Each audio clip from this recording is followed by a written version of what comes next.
You know that moment when someone asks you a completely normal was your question weekend? like, "So, how was your weekend?" And instead of answering immediately, you pause for a second. Not because you had nothing to do and not because you don't want to talk, but because the question itself feels strangely difficult to answer in a simple way. You give the usual response anyway. "Yeah, it was good." The conversation moves on quickly, but inside you feel like you just compressed an entire experience into a sentence that doesn't really mean anything. For a long time, many people assume that this reaction means something is wrong with them. Maybe they think they're overthinking a conversation that was supposed to be simple. Maybe they worry they're not as socially smooth as everyone else seems to be. But psychology suggests something far more interesting might be happening beneath the surface. Researchers who study communication patterns have noticed that people don't all experience conversations in the same way. Some people interact with language very efficiently. They exchange quick pieces of information, respond automatically, and move on without much mental effort. For them, small talk acts like social lubrication. It keeps interactions comfortable and friendly without requiring much thought. But for other people, the process looks completely different. Their minds don't just hear the words being spoken, they also analyze tone, context, subtle emotions, and hidden meaning. Even a simple sentence can trigger a chain of thoughts about what someone might be feeling, what they might be implying, or what the deeper context of the conversation could be.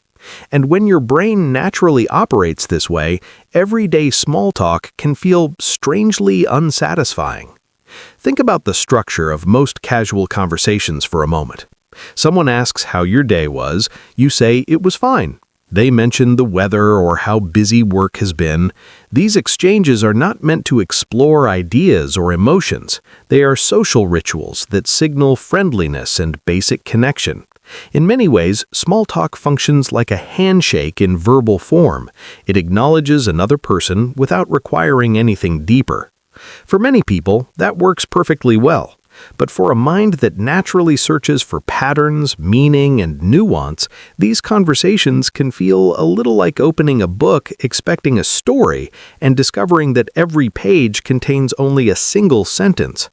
The brain is ready for complexity, but the conversation remains on the surface. Psychologists sometimes describe this tendency as cognitive depth. It refers to how intensely someone tends to analyze and expand information. People with higher cognitive depth rarely take statements at face value. A simple comment like, "Work was stressful today," can instantly spark questions about what caused the stress, how the environment might influence behavior, or how different personalities react to pressure. Their mind naturally wants to explore the layers beneath ordinary experiences. When conversations remain strictly surface level, that part of the brain doesn't have anything to engage with, and instead of feeling stimulated, it begins to feel slightly restless. This doesn't mean the person dislikes conversation.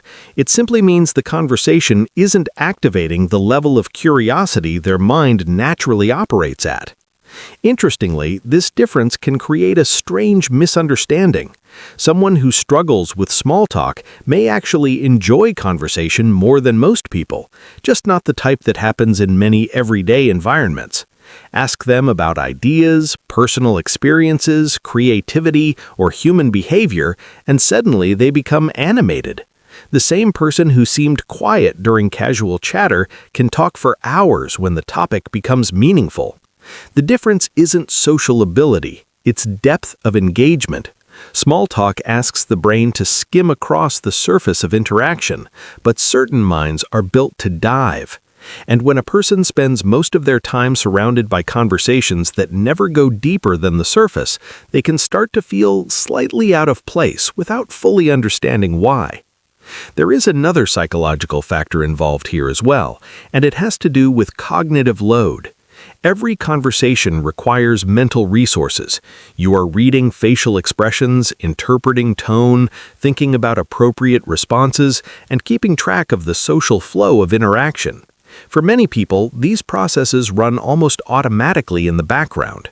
However, highly reflective individuals often continue processing long after a sentence has been spoken. They replay moments in their mind, analyze word choices, and consider multiple interpretations of what someone might have meant. This deeper processing isn't something they consciously choose. It's simply how their brain engages with social information. And because of this, even simple conversations can require more mental energy for them than for others. It's not that talking itself is difficult, it's that their brain is doing far more work behind the scenes.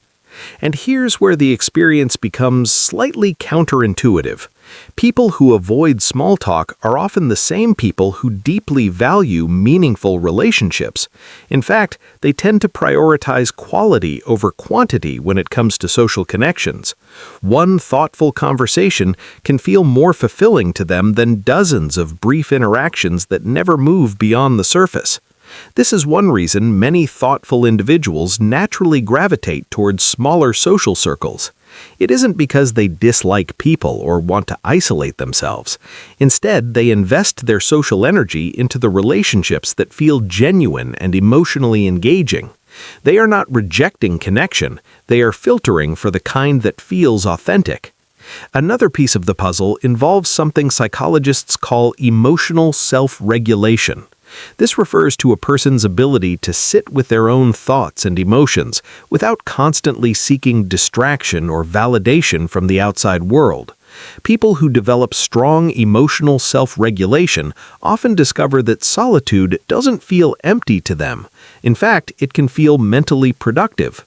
While some individuals experience silence as uncomfortable or awkward, others experience it as space. Space to think, reflect, create ideas, or simply process the experiences of the day. Because their internal world is already active, they don't always need constant external stimulation to feel engaged. This doesn't mean they never feel lonely. Everyone needs connection in some form, but their relationship with quiet time is fundamentally different from someone who relies heavily on constant interaction. The challenge is that modern culture tends to promote one very specific image of social success: being outgoing, constantly networking, always ready to engage in conversation. When someone doesn't naturally enjoy that style of interaction, it can create the impression that they are somehow lacking social skills. But the psychological research suggests a more nuanced picture. People who prefer deeper conversations often show high levels of introspection, curiosity, and emotional awareness. They spend more time reflecting on relationships rather than simply accumulating them. This doesn't make them better or worse than anyone else. It simply means their minds are tuned towards depth rather than volume. And once you recognize that pattern, something subtle begins to change. You stop forcing yourself to match every social environment around you. You start paying attention to which conversations give you energy and which ones quietly drain it. Instead of assuming there is something wrong with you, you begin to see that your mind simply operates differently. At the end of the day, avoiding small talk isn't really about rejecting people. It's about searching for conversations that feel real.